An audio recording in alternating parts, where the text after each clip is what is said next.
Bonsoir à tous, merci d'être venus. Il y a encore du monde qui est en train de se balader, qui va venir nous rejoindre. On est ravis de vous accueillir pour cette édition 2018 de PRE, une manifestation qui rencontre, on va le voir tout à l'heure, un énorme sujet, un énorme succès, pardon. Et il y aura des sujets aussi à aborder à cette occasion. Je vais vous inviter Yann Trichard, président de la CCI Nantes-Saint-Nazaire, à venir me rejoindre, puisqu'il y a 5 associations effectivement qui sont à la manœuvre sur cette manifestation PRE 2018, avec le soutien de la CCI Nantes-Saint-Nazaire. En quoi c'est une manifestation importante et quels sont les objectifs derrière lesquels on court ici? Merci Simon Janvier. Alors, et merci surtout à toutes les associations qui ont participé à la création de cet événement, à cette 3e édition. Alors c'est très important parce que ce soir, c'est 850 personnes, 850 entreprises qui sont présentes pour venir et montrer le dynamisme territorial. Donc je crois qu'on va en parler beaucoup ce soir.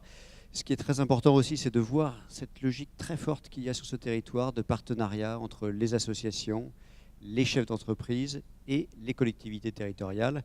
Et cette première partie, ça va être une partie justement dédiée au dialogue clair, précis, net, avec des questions qui peuvent être gênantes ou qui peuvent piquer. En tout cas, on parle en conviction au service du territoire. Donc là, une petite règle. Comment ça va se passer? Donc, ici, on va vous inviter bientôt à venir pour pouvoir discuter. On va avoir 5 thématiques sur lesquelles on va parler. Alors, je ne veux pas me louper là-dessus. Donc, une thématique sur le foncier et l'immobilier, qui est une vraie problématique de développement des entreprises. Une thématique sur l'attractivité du territoire, et donc qui va poser la question de la concurrence qui peut exister entre certains territoires. Bien sûr, un sujet qui est de plus en plus préoccupant, en particulier dans notre région où le taux de chômage est relativement bas, c'est les problématiques liées à la formation sur les territoires. Un sujet qui, sur le Pays de Ré, est au cœur des préoccupations, c'est la question du transport, et donc des transports entre territoires en particulier. Je pense au transport entre le Pays de Ré et Pornic et la métropole nantaise, entre autres. Et puis, évidemment, on ne fait pas venir des gens sur le territoire autrement que pour le tourisme, mais pour travailler, pour s'implanter, pour implanter des familles et des vies et des entreprises, sans attractivité. Et donc, il y a une question sur la qualité de vie. Et donc, ce seront les 5 thématiques sur lesquelles nos collectivités, nos associations et nos chefs d'entreprise vont pouvoir débattre. Merci beaucoup Yann. On voit le programme va être dense, alors je vais être un petit peu père fouettard parce qu'on va essayer de tenir le timing avec des tables rondes qui vont durer peu ou prou une dizaine de minutes, et on va commencer par la première pour laquelle j'appelle Yannick Morez, président de la communauté de communes Sud-Estuaire, Xavier Leblond qui va également nous rejoindre, président de l'AESE, c'est l'association d'entreprises Sud-Estuaire, et puis Daniel Moreau qui est le gérant de la société Le Rocher du Lion. Vous pouvez vous saisir les uns et des autres des micros, et puis on va pouvoir débuter ce premier échange, puisque effectivement, comme on le disait, on est là pour mettre en réseau cette communauté d'entreprises, les réseaux d'entreprises et les élus. Je vais me tourner vers vous d'abord, Daniel Moreau. Rapidement, vous pouvez me faire une petite présentation de votre société? Bonjour, je suis le gérant du Rocher du Lion. Nous sommes distributeurs de produits alimentaires pour la restauration commerciale, implantés à Saint-Père-en-Retz, et nous distribuons sur les départements du 44 et limitrophes. Très bien pour la petite fiche d'identité. En préparant ce rendez-vous, vous me disiez, moi je suis quelqu'un d'attaché à ce territoire. En plus, accessoirement, je suis en plein au milieu de ma zone de chalandise. Bref, vous êtes très fier de ce territoire. Je sais plus, vous m'avez parlé de dynamisme, d'attractivité. Avec quand même une question, un sujet auquel vous avez été confronté, c'est celle du foncier. Vous avez dû quitter vos locaux de Pornic pour trouver une nouvelle implantation. Et vous me disiez, c'est pas si facile que ça. Alors expliquez-nous un petit peu ce retour d'expérience.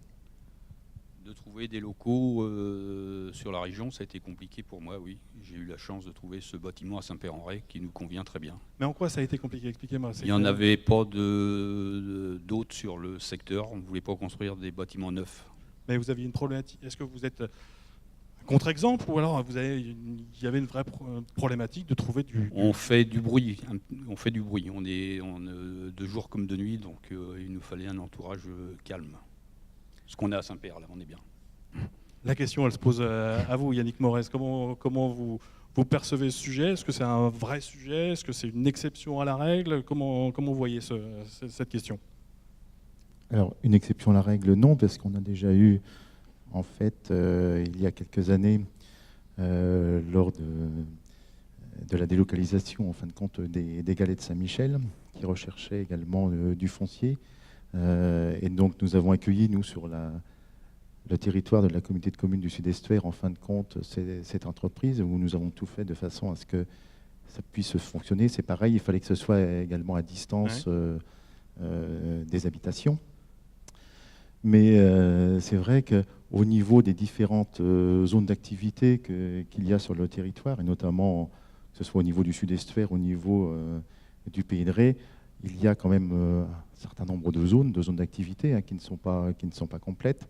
Il y a deux types de zones. Il y a bien entendu, et Pornic sera d'accord avec moi, on a, je dirais, entre Saint-Brévin et Pornic, en fait, des zones d'activité qui sont proches du littoral, qui sont très attractives, qui sont très, très demandées, bien entendu.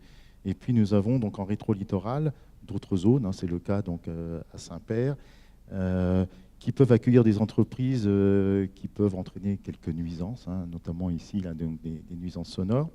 Il reste encore beaucoup de terrain à vendre, mais c'est vrai que dans un premier temps, on ne va pas, au niveau d'une collectivité, construire des murs sans qu'il y ait véritablement de projet. Donc si j'entends bien la problématique, là, en l'occurrence, vous me parlez de terrain à vendre, vous étiez plutôt sur une problématique de locatif. Donc c'est en cela que ça n'a pas pu matcher, que ça a été compliqué pour vous de trouver chaussures à votre pied, Daniel? Non, nous, ce qu'on cherchait, c'était un bâtiment construit déjà. D'accord. Voilà. Donc c'est vrai qu'au niveau des certaines zones, c'est ce que je disais, on ne peut pas non plus au niveau des collectivités construire, parce qu'apparemment c'était quand même un bâtiment relativement important qu'il était nécessaire. On a des locaux pour aider les entreprises à démarrer, de l'immobilier d'entreprise, mais avoir des locaux, je dirais, dont on n'est pas sûr de louer, on ne peut pas non plus comme ça investir. Mais il faut savoir que avec les entreprises, c'est possible. Nous, on a eu le cas également de l'entreprise Algan, qui est également sur Saint-Brévin, où dans un premier temps, c'est la collectivité, donc la communauté de communes, qui a construit ce bâtiment. Et l'entreprise Algan donc, a loué ces bâtiments et ensuite les a rachetés. Donc, c'est toujours possible, en fin de compte, de discuter avec les entreprises pour éventuellement les aider à démarrer dans ce sens. Xavier Leblond, quelle vision vous avez sur ce sujet? On parle de pénurie, ou l'offre n'est pas adaptée à la demande des salariés, des entreprises, ou en l'occurrence, là, c'est un cas bien particulier? Je pense qu'on est sur un cas un peu particulier, parce que Daniel avait en effet une problématique importante, c'était que là où il était, il faisait du bruit, il fallait du bruit jour et nuit, donc c'est compliqué. Il fallait qu'il soit dans un endroit un peu particulier, et je comprends en effet également le problème de M. Morez, c'est que, en effet, on ne peut pas construire des bâtiments comme ça en attendant qu'ils soient pris. Je pense que quand même, malgré tout, sur le territoire et sur la communauté de communes Sud-Est-Ouest, globalement, les parcs d'activité s'étendent, fonctionnent plutôt bien, et je pense que chacun, maintenant, arrive quand même à trouver... mais pour Daniel, je le répète, on est dans un cas un peu particulier. Il ne voulait pas investir, il fallait qu'il trouve du locatif, un bâtiment quasiment prêt à l'accueillir avec une grande surface. C'est vrai que c'était compliqué. Il l'a trouvé, il a eu de la chance, il l'a trouvé à Saint-Père. C'est en tout cas une vraie réflexion, pour un président de communauté de communes comme la vôtre, cette disponibilité du foncier, qu'effectivement vous devez avoir une activité économique, il y a une vraie attractivité aussi, et qu'il faut pouvoir répondre sur ce volet-là. Et est-ce que vous travaillez effectivement avec les représentants d'associations d'entreprises? Comment ça se passe? Tout à fait, oui. Donc on a quand même des personnes qui sont chargées du développement économique au niveau de la communauté de communes du Sud-Est-Ouest, qui sont en rapport avec les associations d'entreprises. Je dirais que l'attractivité, en fait, c'est vrai qu'elle va défendre un peu. C'est ce que je disais, donc au niveau de Saint-Brévin, où notre zone, en fait, est totalement commercialisé, où on a un projet d'extension en fin de compte de 24 hectares. Donc en fait, il y a encore des possibilités de foncier importantes, mais c'est vrai que là, dans ce cas particulier, c'était un peu difficile de construire, je vous dis, un bâtiment dont on n'est pas sûr ensuite de louer. Daniel Moreau, au Mais final. on est toujours prêt à rencontrer en fait les chefs d'entreprise. Et c'est vrai que dans une problématique comme celle-ci, on peut, comme je vous dis, éventuellement, pourquoi pas, investir en location pour ensuite une possibilité de vendre ce bâtiment. Le mot de la fin, Daniel Moreau, vous avez trouvé chaussures à votre pied aujourd'hui, Oui, tout c'est va bien. classé. Et une dernière question sur ce territoire. Vous, entrepreneur, pour répondre un petit peu à la question fil conducteur de cette soirée, comment vous vous sentez sur le territoire? Quelle vision vous en avez? Moi, je m'y sens très bien. On est vraiment très très bien sur ce territoire qui nous concerne bien. Bon, ça n'a pas été facile de trouver, mais au final, fier et heureux de bosser sur... Content d'être là, oui. Bon. Ben, merci beaucoup, on va tenir le timing. Merci à tous les trois de vous être prêtés à cet échange autour de la problématique du foncier. On va tourner maintenant vers le sud du département avec la communauté de communes de Sud-Ré-Atlantique et son président Claude No qui va nous rejoindre. Merci de nous rejoindre. Yvan Hivernojo, président de GERM, donc groupement des entreprises de la région de Machecoul, qui va nous rejoindre. N'hésitez pas, installez-vous et prenez les micros qui sont à votre disposition. Et puis, je vais appeler David Jamin, qui est le directeur industriel de la manufacture française du cycle, que tout le monde connaît, une entreprise emblématique du territoire, qui est citée régulièrement en exemple depuis quelques temps dès qu'il s'agit de parler de Made in France en particulier. Je crois que vous êtes premier fabricant de cycles français, je dis une bêtise en disant ça? Je dis une bêtise, autant pour moi. Non, d'accord, on est d'accord. Je vous confirme. J'avais bien préparé la chose et avec vous, on va commencer justement avec vous, David, et revenir un petit peu à la genèse de cette implantation. C'était il y a 4 ans. On peut remettre un petit peu, resituer les choses de cette implantation. Alors moi, je vais remonter plus loin parce que MFC, qui s'appelle Manufacture Française du Cycle, porte ce nom depuis effectivement 4 ans, mais l'entreprise date de 1925, création d'une marque gitane en 1930. Donc on est dans le cadre d'une entreprise historique sur le territoire qui a changé d'actionnaire plusieurs fois et qui effectivement a connu des déboires, des difficultés fin des années 2010 et qui a été reprise par la chaîne de distribution Intersport en mars 2013. Groupe coopératif. Groupe coopératif de commerçants qui reprend une entreprise industrielle. Donc c'était absolument pas sa stratégie. On va dire que c'était une opportunité. Mais cette opportunité, elle a répondu à une problématique. Bon, d'abord, Intersport avait une problématique d'approvisionnement de vélos en qualité et en délai de livraison. Mais Intersport a senti qu'il y avait quelque chose dans cette entreprise, puisqu'en fait, il y avait un projet concurrent de rachat par un noyau d'acteurs locaux, et notamment des gens du GERM, dont Yvan. Et je crois que si MFC est là et si c'est un pari gagné aujourd'hui dont je vous parlerai après, c'est aussi parce qu'Intersport a vu qu'il y avait d'autres gens qu'eux dans la course. Et quand on est seul dans une course, on se dit est-ce que j'ai bien raison de courir dans ce sens-là? Là, Intersport s'est retrouvé avec des acteurs locaux, plus de 20 industriels, je crois. Yvan, vous êtes en train de me dire que s'il n'y avait pas eu cette concurrence, entre guillemets, vous y seriez peut-être pas allé aussi fort? Je ne peux pas le dire de façon aussi claire que ça, mais néanmoins, c'est indiscutable, ça a clairement participé et favorisé la confiance d'Intersport dans le rachat de cette entreprise et dans l'idée que le projet était viable parce qu'il y avait d'autres concurrents locaux qui voulaient faire la même chose. Alors vous commencez à me dire que le pari était gagné, je crois que vous êtes arrivé à 400 000 vélos produits par an. Est-ce que pari gagné, mais est-ce que ça a des contraintes, et notamment en matière de recrutement aujourd'hui, vous devez produire et fournir? Le pari, clairement, il est gagné. Maintenant, on est tous dans toutes nos entreprises, on sait ce qu'on a fait hier, mais demain, il va falloir continuer à le gagner. Néanmoins, effectivement, il est gagné, puisque 173 emplois repris, plus d'une centaine d'embauches CDI et près de 400 emplois. On a triplé les volumes de 130 000 vélos à pas loin de 400 000. On fournit, ce qui n'était pas prévu, 100% des vélos de la marque propre Intersport, la marque Nakamura, et donc 100% des vélos Nakamura sont made in Machecoul. Ce n'était pas prévu dans le plan d'Intersport, ils avaient dit peut-être la moitié. Ouais. Et on est devenu, cerise sur le gâteau, ça non plus, ce n'était pas prévu, avec le boom du vélo électrique. L'an dernier, avec une part de marché de 20%, on est devenu le leader français du vélo électrique. Donc, oui, le pari est gagné, mais oui, il y a des contraintes auxquelles on doit faire face comme tous. Il y en a Il y en a une sur le recrutement, on n'est pas les seuls, effectivement, c'est pas simple. Il y en a une sur le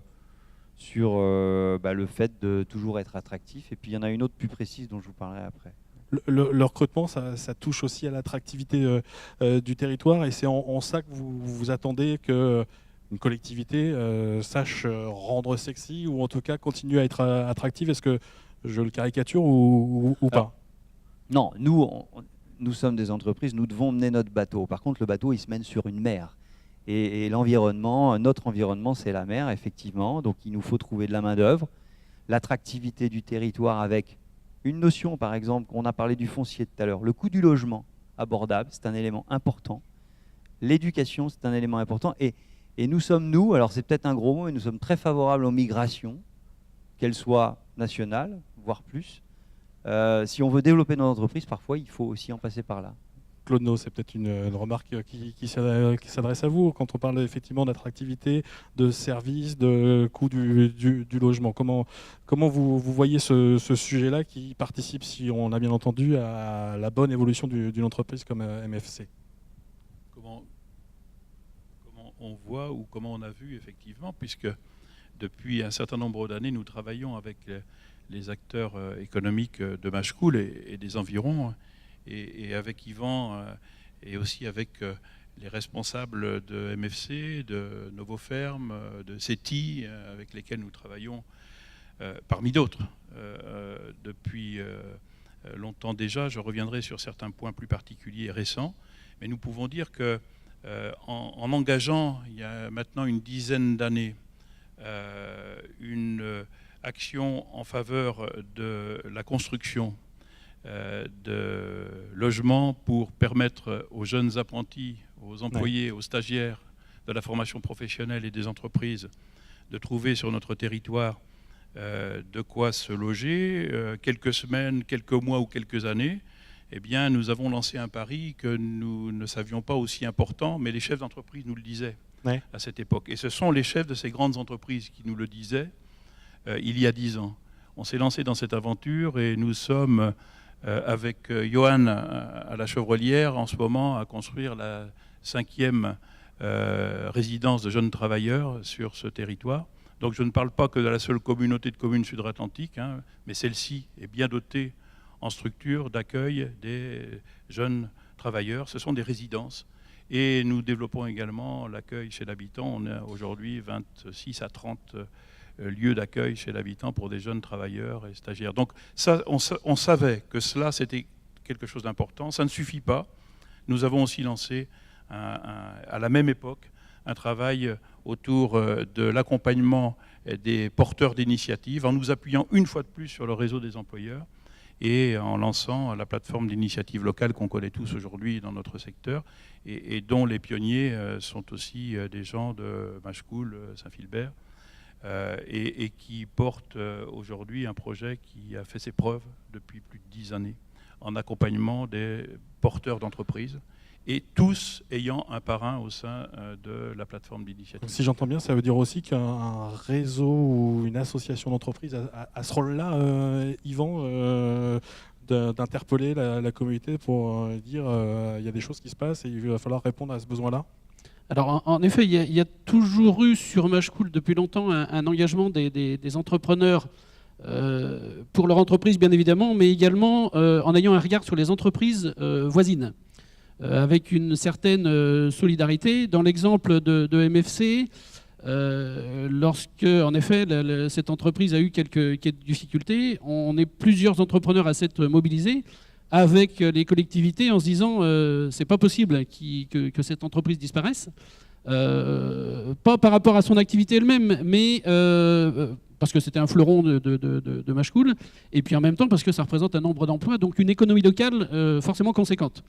Donc il y a eu cette solidarité pour essayer de mobiliser des acteurs. C'est très bien parce que justement, comme disait David, il y a eu un intérêt porté par d'autres et qui ont permis de faire cette reprise et puis de maintenir l'emploi et puis de le développer. Donc c'était quand même l'objectif que nous on s'était fixé. Et puis ça va dans le sens des réflexions, comme disait Claude No, des réflexions qui sont portées par les entrepreneurs de qu'est-ce qu'on peut faire sur notre territoire pour rendre le lieu le plus attractif possible.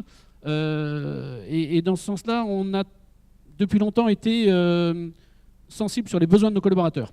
Je prends juste un exemple qui est celui de la création d'une crèche entreprise. Il y a une crèche entreprise qui existe à Machecoul depuis, elle fêtera ses 10 ans au mois de septembre cette année.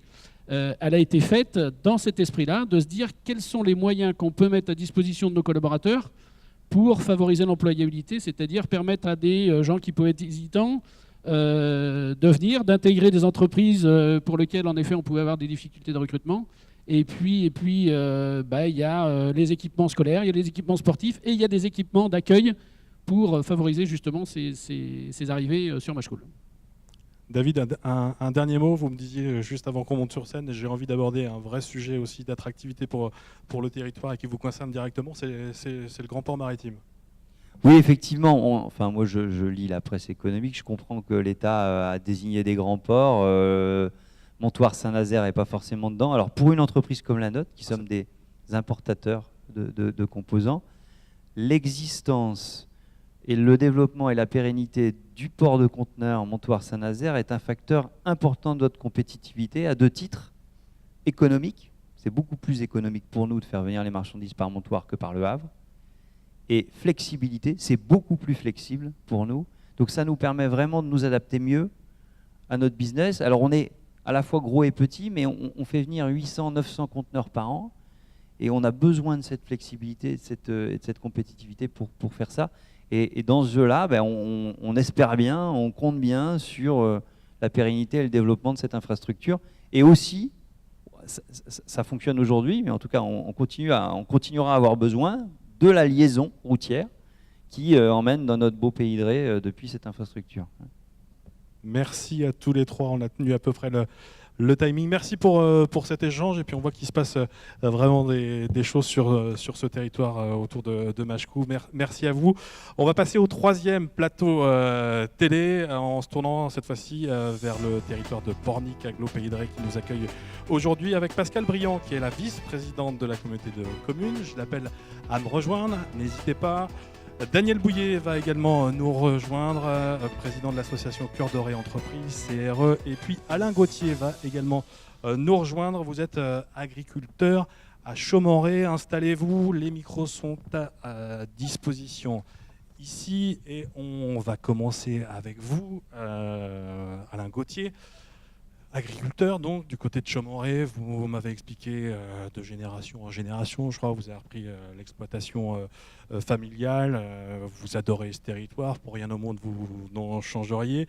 Et pourtant, vous avez une vraie interrogation autour de l'avenir agricole sur ce territoire-là, qui est confronté, on en a déjà parlé, à des questions d'attractivité, qui doit mixer tourisme, habitat, infrastructure, zone d'activité. Et vous dites, y a des interrogations, qu'est-ce qu'on fait de l'agriculture C'est presque résumé ce que je dis, mais expliquez-nous un petit peu concrètement votre sentiment et votre interrogation. Pour qu'on puisse travailler en agriculture, il nous faut de l'espace, il nous faut de la surface, et on est en permanence confronté à la concurrence avec diverses activités, diverses infrastructures qui ont aussi besoin d'espace. Et je voudrais attirer un petit peu les élus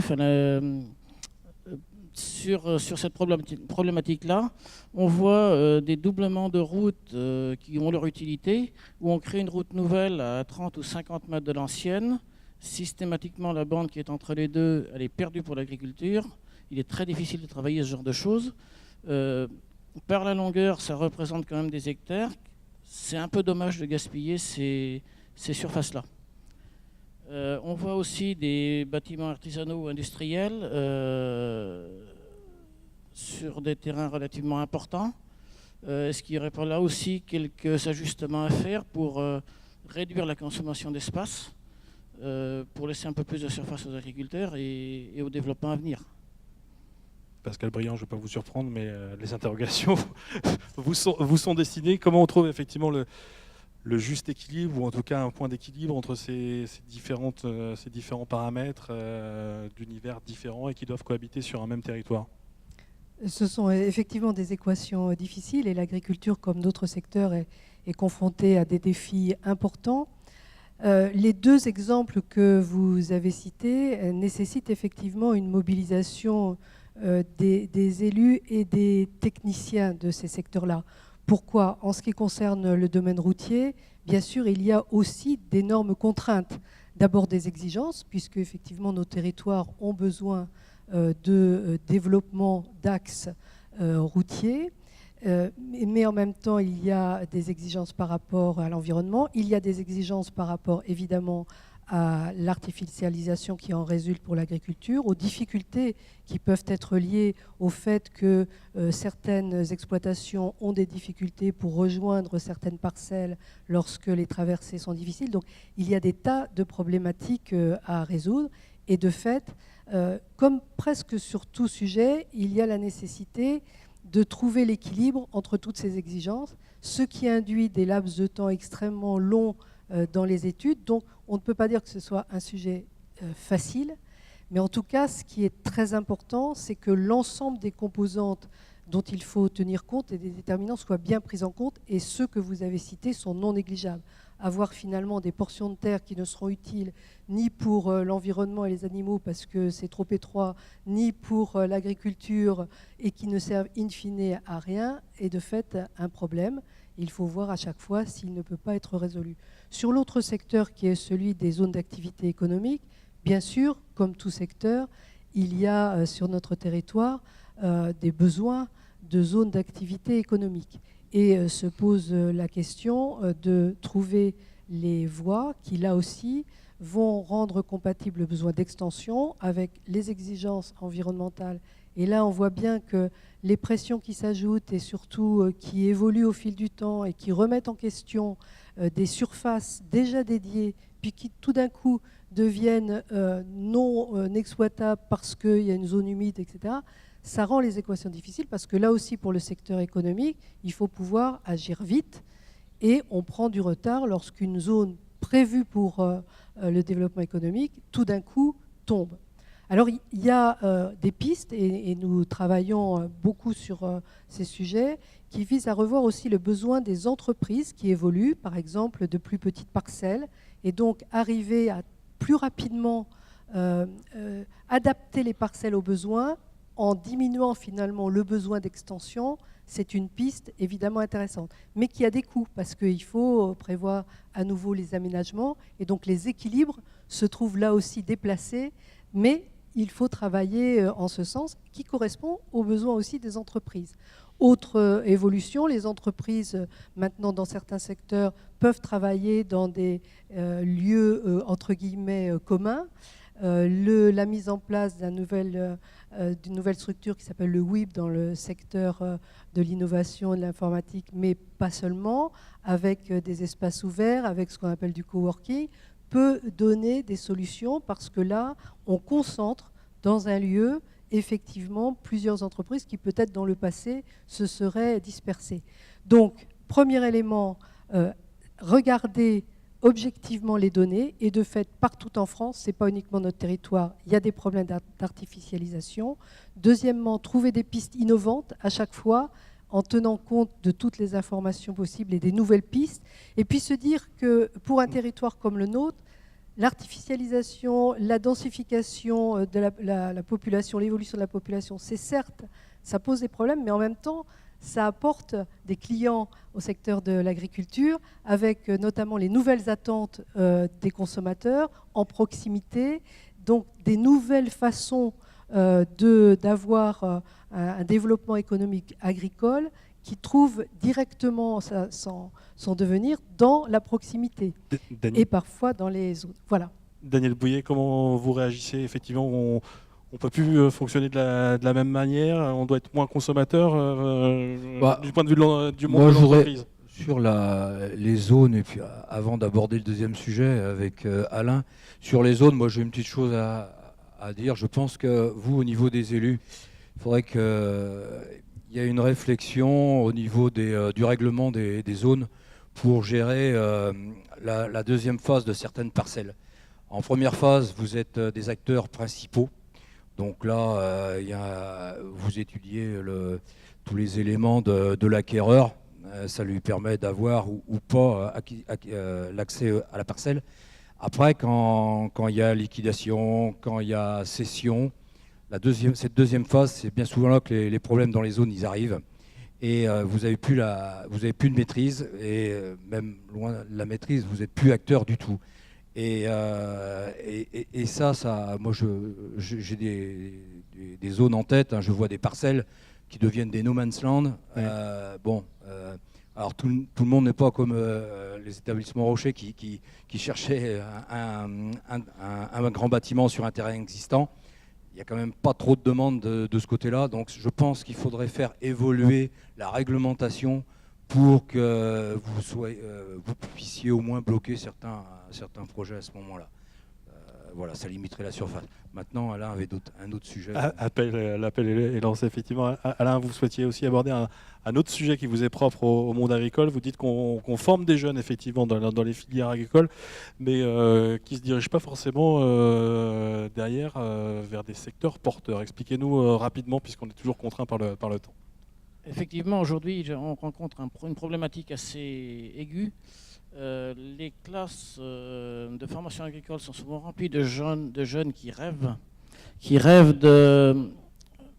qui mélangent leur passion personnelle et la profession qu'ils vont faire. On remplit des classes aujourd'hui de jeunes qui visent ce qu'on appelle les GPN, gestion protection de nature, ou le milieu équestre. Il y a des débouchés pour certains de ces jeunes-là, mais pas pour autant qu'on en forme.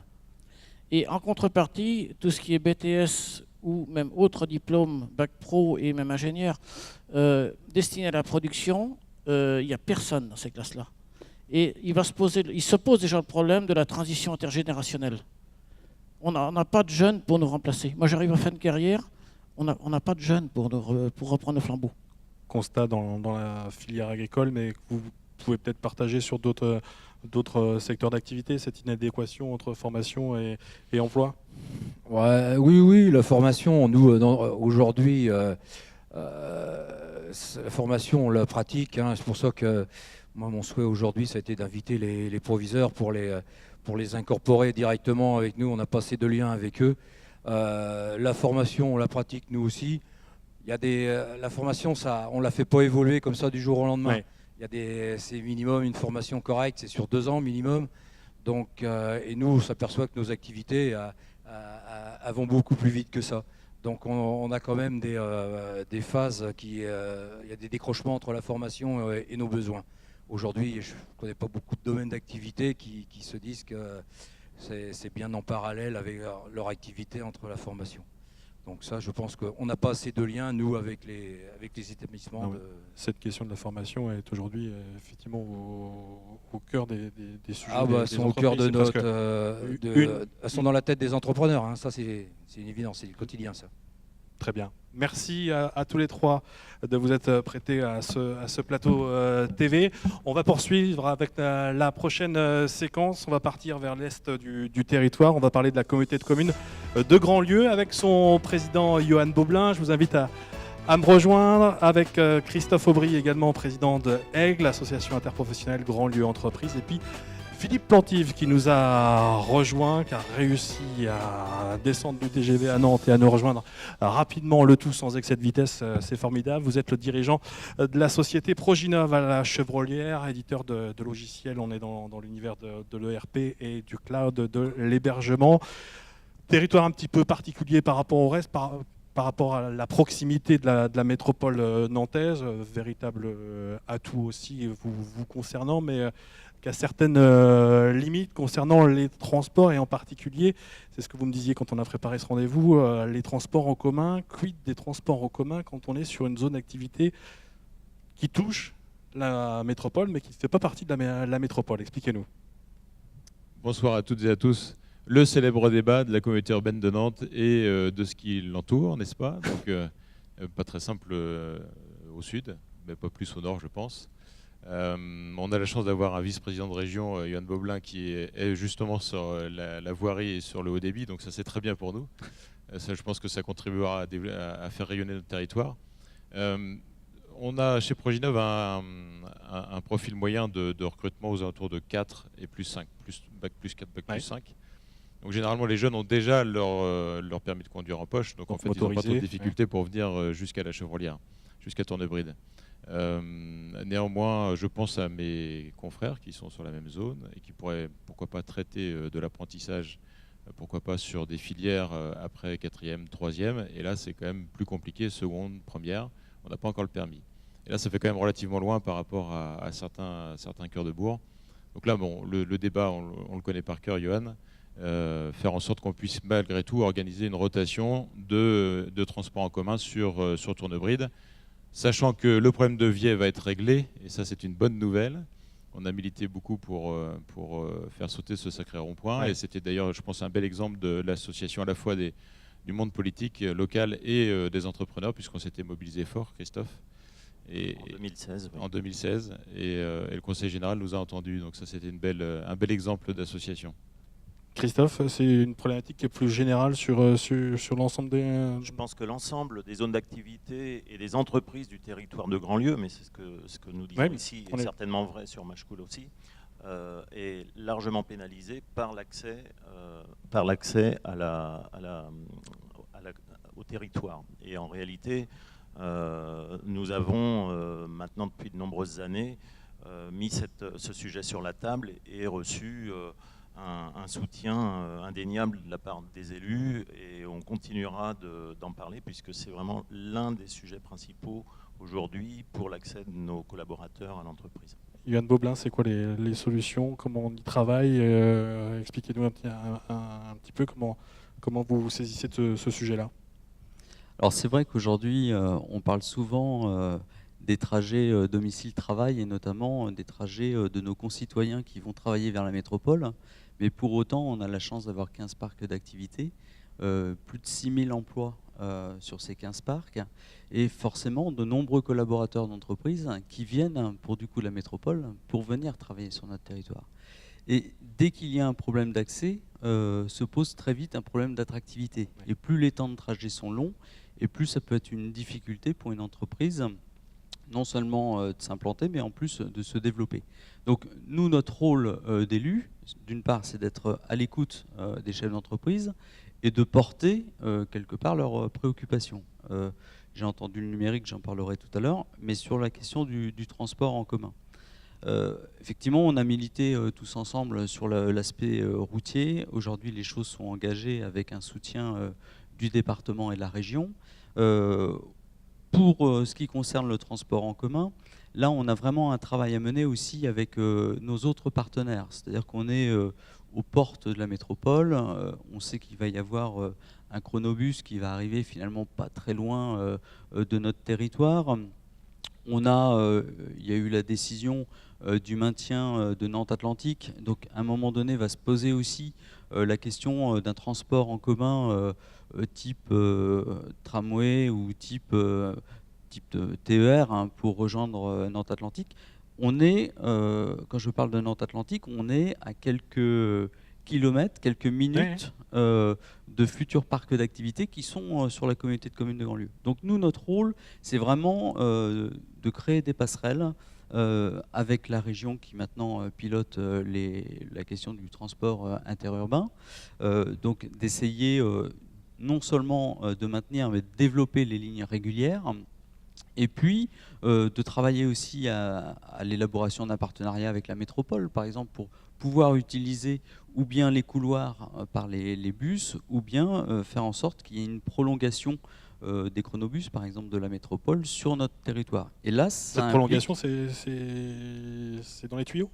Je ne dis pas que c'est dans les tuyaux, je dis que ça fait partie des choses qu'on défend auprès de la métropole et qui nous amènera, nous aussi, à un moment donné, à devoir accepter de contribuer financièrement pour cela. Ce que je souhaitais juste ajouter, on aura aussi un travail alors qui relève plus de l'intercommunalité, mais pour faire écho à ce que disait Philippe à l'instant, on a parfois des lignes régulières qui sont éloignées des grands parcs d'activité. Eh bien, c'est de mettre en place des navettes aussi pour permettre justement aux collaborateurs de rejoindre leurs entreprises. Donc sujet qui avance et qui doit avancer, si je vous entends. Je vous redonne le micro, Philippe, un autre sujet qui vous intéresse. Alors, vraiment de près, c'est celle du très haut débit sur le territoire. Quelle est votre interrogation? C'est le timing, c'est le calendrier, c'est comment ça vient? Alors, nous, c'est absolument vital pour l'entreprise. Donc, on a pris nos dispositions d'un point de vue financement des ramifications de fibre optique sur Proginov. Donc, aujourd'hui, on est popé par Orange, par SFR et Nextira One. Et vous l'avez fait faire en propre. On l'a fait faire en propre. On ne pouvait pas attendre, en tout cas, les décisions de pouvoir public sur le sujet.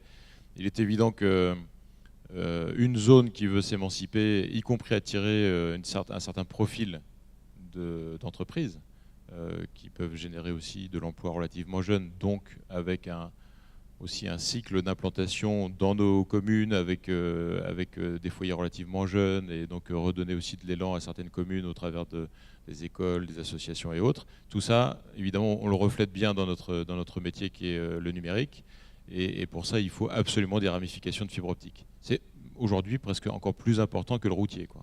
Bon, je lisais un article effectivement ce matin dans un quotidien régional qui a appelé en urgence effectivement à l'accélération de ce déploiement. J'imagine que vous partagez évidemment.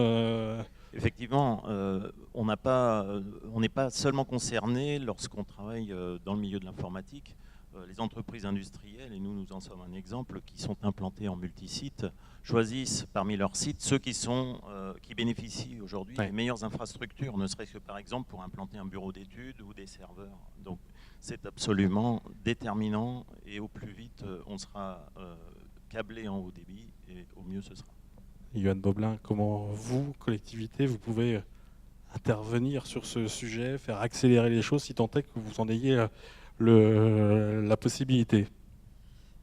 Simplement faire du lobbying auprès des collectivités territoriales compétentes, donc le département de la Loire-Atlantique, la région qui a apporté aussi un financement conséquent pour pouvoir développer le numérique, et puis donc lobbying pour faire en sorte que nos parcs soient reliés. Et à un moment donné, ça passe aussi par le fait de mettre la main à la poche. Je le dis aussi trivialement que cela. Non, mais ayons ce discours vrai, vous avez voilà. raison. Et donc, on a par exemple 2 parcs d'activités importants qui ne devaient pas être raccordés dans le schéma d'aménagement numérique. Et la communauté de communes a apporté un peu plus de 100 000 euros pour qu'il y ait ce raccordement à la fibre optique.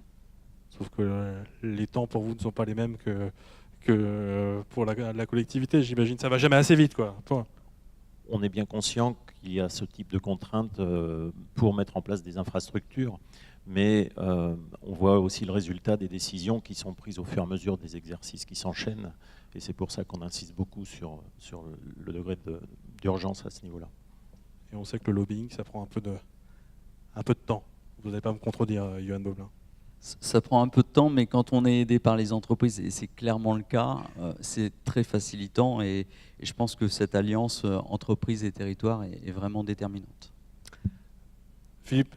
Juste un petit commentaire, parce que je ne sais pas si certains d'entre vous sont allés à des réunions à propos du mine à l'époque, donc maintenant on sait que le mine sort de terre, mais c'était assez marrant parce que les gens qui étaient autour de la table et qui traitaient du dossier vraiment au fond ignoraient complètement les difficultés de circulation en Sud-Loire. Alors c'était assez étonnant, et donc moi j'ai fini par prendre la parole dans une réunion publique et dire, je crois qu'il y avait 10 ou 12 personnes qui traitaient le dossier du mine, et je leur dis, mais il y en a combien qui habitent au Sud-Loire autour de la table? Il n'y en avait pas un seul. Donc en fait le Sud-Loire, il faut vraiment à un moment donné qu'on fasse parler de nous, parce que sans quoi autrement on va toujours être les oubliés de la question sur le département de Loire-Atlantique. Et on n'aura jamais assez d'énergie, en tout cas il faut la concentrer, pour faire entendre parler du Sud-Loire. J'espère que dans cette salle on aura toujours des militants pour ça c'est sûr. C'était le cri du cœur qui doit être partagé peut-être dans la salle. Merci à tous les trois de vous être prêtés à ces échanges particulièrement instructifs. 5e et dernier plateau TV, retour sur ce territoire de Pornic qui nous accueille aujourd'hui avec Jean-Michel Brard, président de Pornic Aglo Pays de Ré, qui va me rejoindre, se saisir d'un micro. Yvonique Carboriou, je vous attends également, vous êtes le président du club d'entreprise Force 8, installez-vous Yvonique, et je vais appeler également Pierre Vaudat, directeur général de la faïencerie de Pornic, entreprise également emblématique de ce territoire. Installez-vous, Pierre, prenez un micro et je vais vous passer la parole. Vous, le Mosellan d'origine, c'est ce que vous me disiez quand on a préparé ce rendez-vous. Vous adorez ce territoire, vous dites qu'il y a une vraie attractivité, une vraie qualité de vie et que finalement c'est un vrai atout, notamment pour, j'ai employé un terme un peu péjoratif, fixer les collaborateurs, en tout cas avoir un taux de turnover plutôt faible par rapport à d'autres territoires. Expliquez-nous. Oui, alors l'attractivité du territoire est à la fois un atout, mais c'est aussi une petite menace par rapport justement à l'employabilité des personnes. Donc un petit mot sur la ferronnerie de Pornic. Donc je pense que la plupart des gens nous connaissent. On est surtout connus pour notre fameux bol breton, même si on fait beaucoup d'autres choses.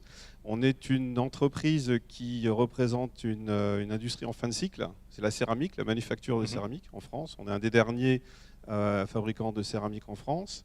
Et on a une caractéristique particulière, c'est qu'on a un turnover qui est pratiquement nul. J'ai repris l'entreprise en 2003, donc il y a 15 ans. Donc je suis porniquais d'adoption depuis 15 ans, cher Jean-Michel. Et j'ai eu le plaisir de voir partir à la retraite une demi-douzaine de décoratrices qui avaient 44 ans d'ancienneté. Sauf que ça existe. Voilà, donc moins, ça n'existe pratiquement plus. Donc des jeunes femmes à l'époque qui avaient 16 ans qui sont rentrées, donc peut-être après le brevet, à la ferronnerie, ont fait toute leur carrière et sont partis à 60 ans. Donc ça, c'est un état de fait qu'on ne verra plus, puisque pour tout un tas de raisons, c'est même plutôt sain que les gens changent un peu. Donc ma problématique, c'est effectivement d'embaucher, c'est ce que je fais. L'attractivité du territoire fait qu'on peut trouver des gens, mais après il faut pouvoir les garder et il faut que les jeunes femmes, parce que c'est souvent des femmes qu'on embauche, puissent se développer, créer des familles et trouver les structures d'accueil sur place familiale et surtout à des tarifs abordables. Le problème de Pornic, c'est une station qui a beaucoup d'attraits, donc le foncier peut être assez onéreux. Et donc, c'est pas facile pour des gens qui sont embauchés un petit peu en bas de l'échelle, à des niveaux un petit peu au-dessus du SMIC, de pouvoir construire une famille, un environnement sur place.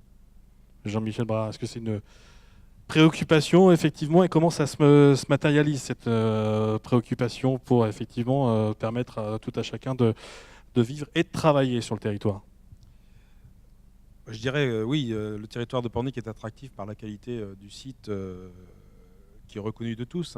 L'environnement, la qualité de vie, l'urbanisation, les paysages, tout a été protégé. Alors, étant commerçant, souvent on parle de belle endormie. Oui, Pornic, ça a été une belle endormie qui se réveille, qui aujourd'hui récupère toutes ses lettres de noblesse et qui rend une attractivité forte. Et l'attractivité amène évidemment une modification de l'offre et du marché. Et donc le marché a tendance à tirer donc des prix vers le haut. C'est à la fois valorisant pour les habitants, les élus, les entreprises, et ça emmène derrière une inquiétude, c'est l'accueil donc de populations nécessaires pour nos activités économiques. Donc là, il faut aussi rassurer, parce qu'aujourd'hui, nous sommes sur des territoires qui sont plus grands que le maillage d'une commune. Nous sommes sur un territoire qui, finalement, les limites administratives vont se dépasser. Et c'est un petit peu, et c'est l'enjeu de l'agglomération qui a été créée, c'est d'ouvrir les frontières pour essayer de mutualiser. Et c'est aussi le rôle de nos plans locaux d'habitat, pour essayer d'avoir des stratégies pour amener donc des habitats moins chers pour les jeunes, mais aussi tout simplement pour nos habitants. Donc on y travaille et on essaye d'harmoniser. Donc un certain nombre de choses ont été faites. On y travaille comment? On y travaille justement, tout à l'heure j'allais raccrocher au discours de Claude sur cette notion d'habitat et d'habitat, notamment des jeunes, où il est essentiel aujourd'hui de réfléchir dans nos structures à l'implantation d'habitat adapté, avec de l'accession pour les jeunes, donc des efforts des collectivités, et puis aussi de se mettre dans des systèmes d'aménagement qui permettent de négocier donc un certain nombre de prix sur le foncier. Je prends un exemple. Lorsque vous avez donc une zone d'aménagement concerté, où vous avez donc un programme, je pense à la Corbinière sur Pornic, 550 logements vont être créés. On achète donc une grande surface, on la resectionne, et il y a des endroits, c'est moins cher que d'autres, parce qu'on a la maîtrise du foncier avec nos aménageurs. Donc on travaille sur ce sujet-là, donc sur de l'habitat, accession, du logement social. Il faut aussi que nos populations passent aussi le cap de ce qu'a été le logement social et ce qu'il est aujourd'hui. Le logement social, aujourd'hui, il a un nom qui est peut-être encore mal connu de la population, mais il est fait pour accueillir 50% des ménages français y ont accès aujourd'hui. Et donc, il faut aussi qu'on ouvre ce dialogue et que la bande littorale se fasse un effort dans ce domaine, ce qui est en train de se faire et ce qui est logique pour accueillir des familles, pour accueillir des jeunes et pour satisfaire, je dirais, nos entreprises. Mais l'atout principal quand même de notre littoral, c'est la qualité de vie. La qualité de vie, je reviens à mon introduction, c'est l'environnement, les paysages. Cette qualité de vie doit être protégée parce que c'est l'ADN et c'est ce qui rend le territoire attractif. À nous de maîtriser l'aspect négatif qui est donc l'augmentation du marché. Yvonique, c'est un sujet de préoccupation, d'inquiétude ou comment vous voyez ce sujet-là qui doit être partagé par bon nombre d'entreprises du territoire? Oui, au premier lieu, ma propre entreprise, vous-même, qui est obligée d'aller chercher des compétences sur un territoire plus étendu que notre collectivité, puisque je suis dans l'imprimerie et que forcément, étant le seul sur le Pays de Ré, je suis obligé d'aller chercher mes collaborateurs plus loin. Donc il faut les faire venir, il faut pouvoir leur proposer des écoles, des logements, ce qu'on disait. Donc, Donc on fait marcher les réseaux, on passe des coups de fil à droite à gauche pour arriver à trouver c'est le logement la principale difficulté. Nos écoles sont plutôt bien dimensionnées, on se bat aussi au niveau communal pour les collèges, lycées, pour essayer de maintenir un bon niveau en prévoyant justement l'avenir. Mais une fois que vous avez trouvé, si j'ai bien compris, les gens sont fidèles à l'entreprise derrière, de par cette qualité de vie et les services qui sont proposés. Le plus dur, c'est de trouver, Pierre ou Yvonique, ces collaborateurs. Oui, tout à fait. Une fois que les collaborateurs sont là et installés, ils sont très contents, ils y restent. Et pour nous, c'est important puisque la formation moyenne décoratrice, c'est plus de 3 ans. Donc on ne peut pas se permettre d'avoir des gens qui partent au bout de 5-6 ans pour faire autre chose. Donc la qualité de la vie locale, le fait qu'ils trouvent toutes les infrastructures nécessaires, hein, notamment pour l'éducation, c'est quand même important, font qu'ils ont bien envie de rester. C'est pas facile finalement d'être sur un territoire attractif. Hein. Ça a quelques obligations, monsieur le maire. Oui, je pense qu'il y a d'autres sujets qui doivent s'additionner. Un des sujets majeurs aussi pour être attractif, c'est les mobilités. Yann en parlait tout à l'heure, le transport en commun va être un enjeu dans les années à venir. Donc il faut être assez, je dirais, transparent vis-à-vis de la force économique parce que la mise en place du transport en commun pour favoriser la mobilité, notamment donc, de nos salariés, va être nécessaire. On parle par exemple de la taxe transport dans les entreprises. Aujourd'hui, elle n'est mise nulle part sur le Pays de Ré. Cependant, la problématique que vous énoncez, elle se régulera aussi par le transport en commun et par les mobilités de nos populations. Et évidemment, nous, collectivités, on connaît les budgets, on sait bien que c'est des choses qui devront être mises en place, qui seront certainement un jour ou l'autre avec une discussion de la mise en place de cette taxe. Alors c'est toujours impopulaire de le dire, mais c'est quand même nécessaire aujourd'hui pour les jeunes, pour nos salariés, de pouvoir se rendre mobiles pour avoir un accès facile, je dirais, à nos zones économiques, entre autres.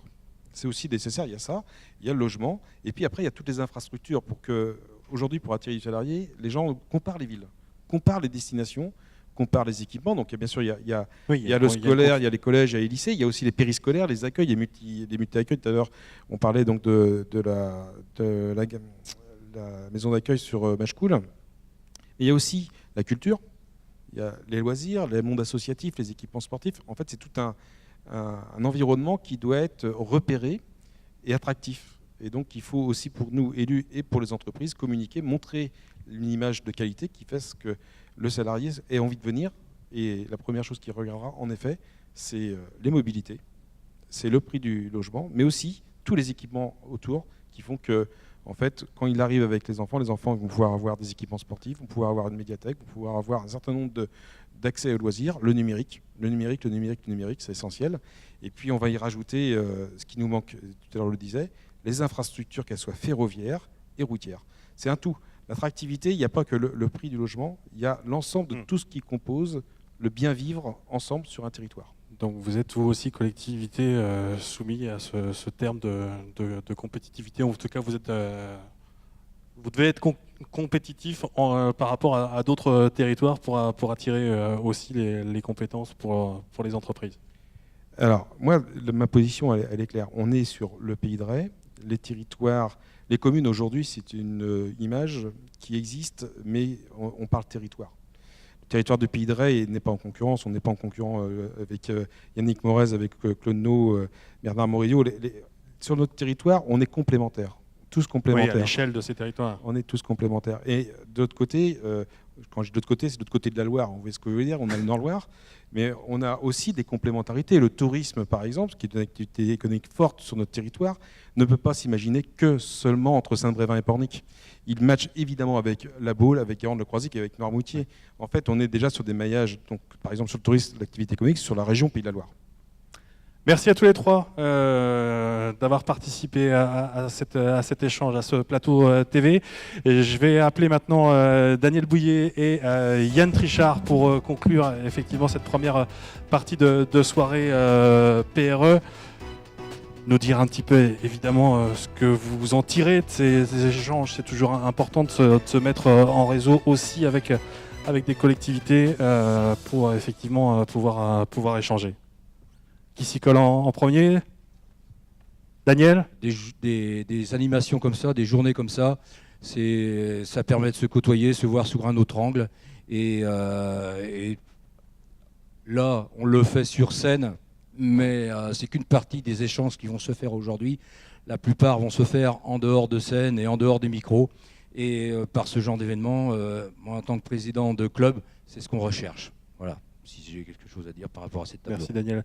Yann Trichard, c'est un des rôles d'une chambre de commerce et d'industrie comme celle de Nantes-Saint-Nazaire de mettre en réseau comme ça l'ensemble des acteurs d'un territoire, acteurs économiques notamment. Oui, alors oui, j'ai prévu de faire une petite synthèse de ce qui s'est dit juste avant, mais oui, bien sûr. Alors, on va recommencer tout à l'heure parce que vous êtes qu'une partie d'être arrivé par rapport à cet événement qui va rassembler tout à l'heure un peu plus de 800 personnes quand même, donc c'est quand même assez extraordinaire. Bravo d'ailleurs effectivement à tout le monde. Ce qui est fondamental pour une chambre de commerce et d'industrie, c'est d'être un animateur d'activités territoriales au service du développement économique et de l'emploi.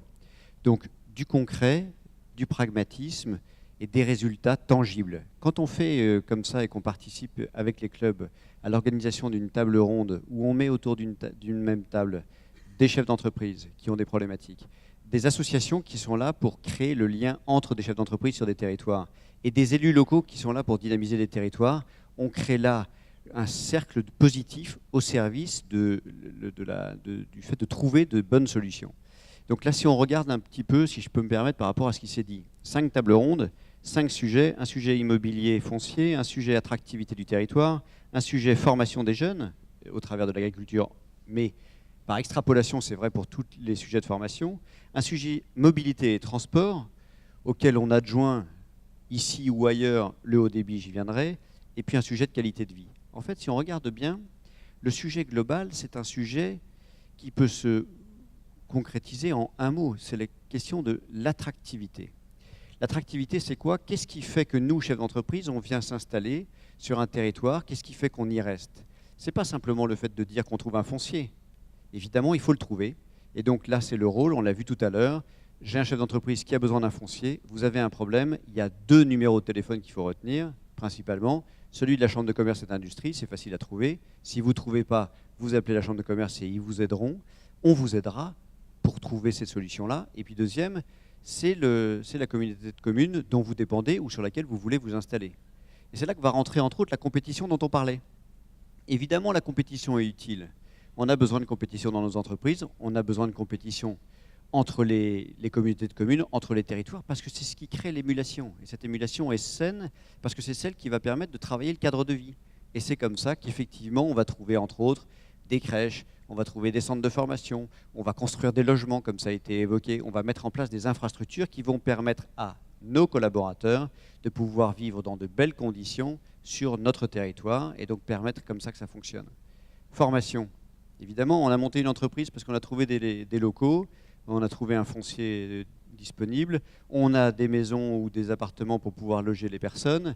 Il faut maintenant qu'on puisse trouver les collaborateurs qui vont être formés de manière adéquate par rapport à nos besoins. C'est vrai dans l'agriculture, c'est vrai dans l'industrie, c'est vrai dans les services, c'est vrai dans l'artisanat, c'est très important. Aujourd'hui, sur le littoral, il nous manque techniquement 19 coiffeurs. Ah oui, il faut qu'on forme plus de personnes, il faut qu'on travaille sur l'adaptabilité, sur l'adaptation et la mise en correspondance entre les formations, les centres de formation d'apprentis et les besoins des entreprises. Et ça, c'est un travail coopératif. Et donc ce genre d'événement-là facilite, et ce genre de table ronde, ces liens que vous allez créer aujourd'hui et ce soir sont essentiels pour pouvoir ensuite travailler à cette adéquation et cette mise en adéquation entre les besoins de formation, les besoins des entreprises et ce que peuvent mettre en place les collectivités territoriales, l'enseignement supérieur de manière générale, l'enseignement de primo-formation aussi, et puis les écoles, donc l'ensemble des partenaires qui travaillent dessus. Je vais finir sur un sujet qui évidemment me tient à cœur particulièrement et qui est, on en a parlé, au travers du haut débit, au travers du train, au travers des routes, c'est la question de l'accessibilité et des infrastructures. Il y a quelques jours dans la presse, je parlais du franchissement de la Loire. Évidemment, quand on est sur un territoire qui soit celui de Pornic, qui soit celui de Châteaubriand, qui soit celui d'Ancenis, quel que soit le territoire, dès lors qu'il est éloigné des infrastructures principales d'accès à Paris dans un pays qui est comme celui-là, il faut qu'on puisse circuler, il faut qu'on puisse faire circuler les marchandises, bien sûr, il faut qu'on puisse faire circuler les données, c'est ce qu'on évoquait tout à l'heure, et de manière générale qu'on puisse travailler cette fluidité. On sait tous que ce sont les infrastructures qui font le développement et qui permettent de créer des liens. Rome ne s'est pas créé comme ça, Rome s'est créé en créant des routes, et on en utilise encore, des routes et des ponts qui ont été créés par les Romains il y a 2000 ans. Et nous, aujourd'hui, alors qu'on a décidé de maintenir l'aéroport à Nantes-Atlantique, c'est très bien. Comment fait-on quand on est à Pornic pour y arriver facilement? Comment fait-on aussi pour traverser le pont de Cheviré facilement ou la Loire facilement quand on est au nord, sachant que 80% de la population régionale au sens grande région est au nord. Donc les sujets d'infrastructure sont des sujets cruciaux et il ne faut pas se tromper. Vous êtes tous là co-animateurs de ce que nous aurons. Lorsque je prends position au nom des entreprises du territoire pour dire nous avons besoin d'un franchissement de la Loire, l'État doit prendre ses responsabilités aux côtés des collectivités régionales et territoriales autres. C'est simplement parce que ce n'est pas les politiques locaux qui décident. On l'a vu, Notre-Dame-des-Landes, 95% des élus étaient favorables au transfert. Et c'est l'État qui a décidé de ne pas transférer, pour une raison d'État. Eh bien aujourd'hui, c'est une raison d'État que nous avons de faire en sorte de demander au gouvernement de venir accompagner les décisions d'État qu'il a prises et donc de mettre en place les infrastructures nécessaires dont nous avons besoin ici.